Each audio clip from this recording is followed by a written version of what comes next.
Attraction is the English title of Prityazhenie, a Russian sci-fi movie which debuted in 2017. Invasion is the English title of Vtorzhenie, the 2020 sequel to Attraction. Both movies were produced and directed by Fyodor Bondarchuk. The movies star Irina Starshenbaum as Yulia Lebedeva, Oleg Menshikov as her father Colonel Lebedev, Alexander Petrov as her boyfriend Tioma, and Rinal Mukhametov as Hakan. Attraction and Invasion center around Julia, whom I think is in high school or equivalent level of secondary education. In Attraction, Julia misses her mother and is at odds with her father because he's always too busy doing military things and never listens to her. That characteristic, one I didn't care for, sticks with her until the very end of the movie. Like most teenagers, Julia wants to see new things and often looks to the stars, as that was one of her mother's passions. High above Julia, a satellite hits an unknown object. That object loses its orbit and begins plunging toward Earth, and Julia's father, a colonel in the Air Force, scrambles jets to intercept it. They eventually shoot it down and it crashes in a district in Moscow,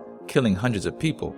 In a tense first encounter with the ship's intelligence/defense system, the colonel reports to his superiors that the spacecraft merely wants to repair itself and then leave. So the Russian government denied to the public and the rest of the world that the craft existed and cordoned off the area. But the citizens are upset because friends and loved ones were killed in the crash, yet the government is protecting the aliens. Julia's best friend was among the dead, so she's just as angry and convinces her boyfriend Tioma and his buddies to sneak into the restricted area to exact revenge. Julia goes with them, then splits up and happens upon an injured man whom she takes out of the area. Tioma and his crew find a weird spacesuit and carry it out of the area. The military patrols in this zone are just terrible. What I just laid out took 45 minutes of movie runtime. Anyway, things slow down dramatically from there. Julia saves the guy's life by giving him a blood transfusion because she and her simp friend guessed that human blood is compatible with his alien DNA somehow. In return, he unconsciously transfers this cool water-activated bracelet to her, but she can't take it off, and it doesn't play any significant role until the next movie.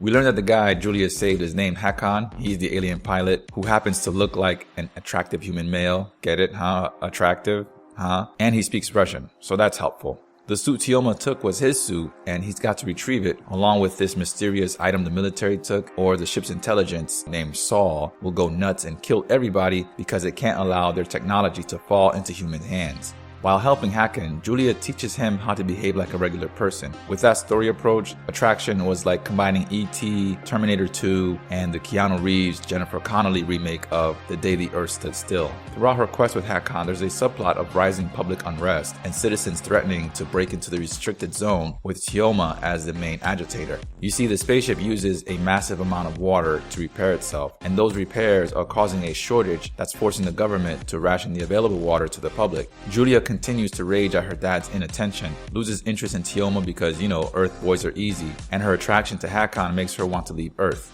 I mean, she just completely forgot about her dead friend. By the end of the movie, we learn that Hakan was observing Earth to prove that humanity was ready for alien contact. Sort of like that Star Trek episode. In Who Watches the Watchers, Season 3, Episode 4 of Star Trek The Next Generation, it was humanity that was caught spying on an undeveloped civilization. In it, one of the crew members gets injured on the planet, and Picard has to prove to the planet's inhabitants that neither he nor any of his crew are gods. The episode has the space travelers eventually leave after explaining their prime directive of not interfering with the development of species. Saul, the ship's AI, tells the colonel basically the same thing. Attraction is more of a romantic teen drama with sci-fi elements than a sci-fi movie with romantic beats. The movie felt long at times, but it wasn't wasted on meaningless drivel. It went towards character development and some minor world building. Even though I didn't care for Julia's incessant nagging for her father's attention, she had some depth to her, as did her father and Tioma. None of them faced any seriously complex decisions or anything, but they weren't one-note caricatures either. Hakan, on the other hand, was just an out-of-place alien guy, and that really was about it. And to the world building, Attraction took some time to highlight the anger behind the growing protests in Moscow and the world's reaction to the news, or lack thereof, coming from the Russian government regarding the spacecraft. Attraction is shot well and the special effects look okay. It's a great improvement in production value when compared to Ad Astra, that's for sure. But the movie doesn't feel like it has a third act because the pacing is all off. It takes about an hour to meet the characters, learn their motivations, and understand how those motivations will contribute to the plot. The second act lasted roughly half an hour, and during that time we learned more about the characters' personalities and a little more attention was dedicated to world building. And the third act and finale, where everything boils over and gets resolved, was also around half an hour. It was right before the beginning of the third act when Julia professed her love for Hakan, which caught me off guard. I mean, she seemed interested in him since giving him her blood, but it looked to me more like an interest born of curiosity than one born of love. So that and the ending felt very rushed. Attraction is 2 hours and 12 minutes long and it's an alright movie. It could have been better had it condensed or cut a minimum of 30 minutes from the beginning in order to improve the pacing. There's nothing too memorable about it, so I doubt I'll watch it again anytime soon, but I think it's entertaining enough that it's worth seeing at least once. So let's jump right to the sequel, Attraction Part 2, Invasion. Being that it was released in 2020, I watched Invasion before I watched Attraction because of the way it was titled in English. I wasn't aware that it was the second part of a story until I got through the first 6 minutes, where I was inundated with audio that recapped the first movie. And then the title card said it was called Attraction 2 Invasion. A Russian film called Attraction 2 Invasion? After Crimea, I can see why the English marketing was like, nah, let's just call it Invasion. Side note for all you foreign film watchers, you ever check out a foreign movie that just has the worst subtitles? I spent so much time looking for good subtitles for these two movies as well as the original Train to Busan, I almost lost interest in watching them at all. The subs they all came with were literal word for word dictionary translations, which made it extremely difficult to understand the dialogue or even the general meaning of a sentence. But anyway, Invasion picks up 2 years after the events of Attraction, and we find out that Julia's relationship with her father has greatly improved. Also, he has her under constant security and subjects her to frequent military tests because of her encounters with Hakan and his alien technology. See, her emotions are somehow connected to her ability to move water around her now, something to do with, that first contact. It was very much like Neon Genesis Evangelion in that way. She doesn't like her new life and her father agrees, even jokes with her about how the two of them could make an escape. But Julia doesn't want him to be suspended, so she just continues with the test. She puts up with it. Meanwhile, we see that Hakan's alien suit from Attraction is still on Earth and is also being tested by the military. Uh-oh. And then Tioma, Julia's ex-boyfriend, is brought in to force stronger emotions from her to get a better reaction to these, new powers. Double uh-oh. And then we find out that Hakan has returned to retrieve his tech, or Saw, his ship's AI from the first movie, will go into defense mode, transform to Ra, and destroy the planet. But wait, wasn't Saw supposed to have done that in the first movie if its technology fell into human hands? Was Ra ever even mentioned in the first movie?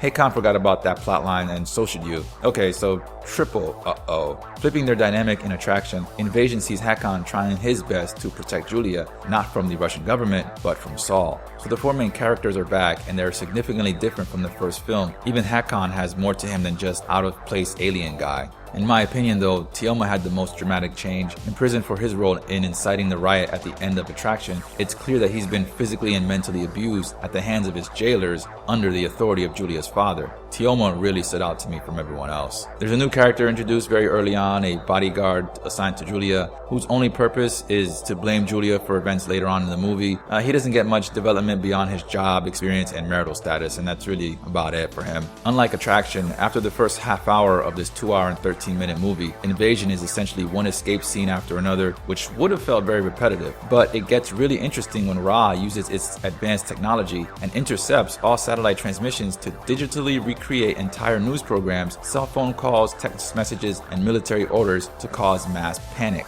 That part of Invasion really grabbed my attention because of the real-world disinformation campaigns carried out by Russia, China, North Korea, and others that are then perpetuated by Facebook, Twitter, and YouTube. Ra took incendiary, wholly fabricated memes 2 levels beyond the next level. Think enemy of the state on steroids. Ra even faked a video confession from Julia, who was unconscious at the time, revealing everything about the secret military tests with the alien suit. And it was great to see how Ra manipulated calls so well that 2 people heard different responses while having one conversation. That whole sequence of Ra hijacking communications was wild. There is a slower moment near the middle where Hakan has to exposit to Tioma why Ra targeted Julia. Remember that water-activated bracelet from Attraction? Sure you do. So that bracelet has been changing her DNA or something, and she's no longer fully human. So okay. And Ra has to eliminate her because she's had that technology for 2 years. But what about the alien suit that the military was testing? Never mind the alien suit. Ra cares about Julia. Has only ever cared about Julia. Julia's always been the problem.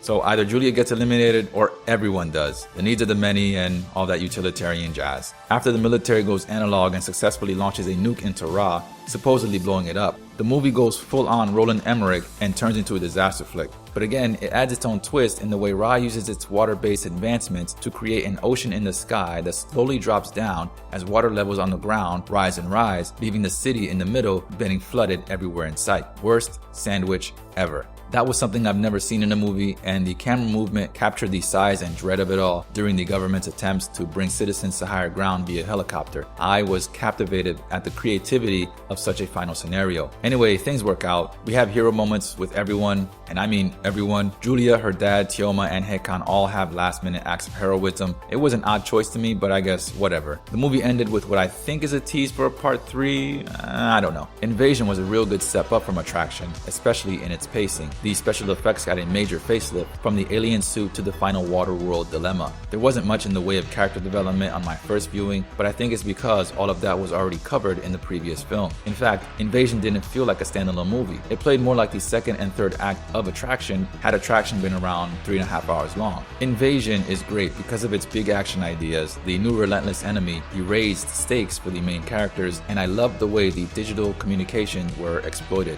I enjoyed Invasion much more than Attraction, but I think taken together, they tell a very cohesive story with believable people dealing with an unbelievable situation. If you can find both of these films and some decent subtitles, I recommend watching them one after the other because Invasion is a pleasant payoff to Attraction. That's going to do it for this review. Thanks so much for watching. Like and subscribe if you like to like and subscribe to things, and I'll see you in the next video when I become an honorary waterbender.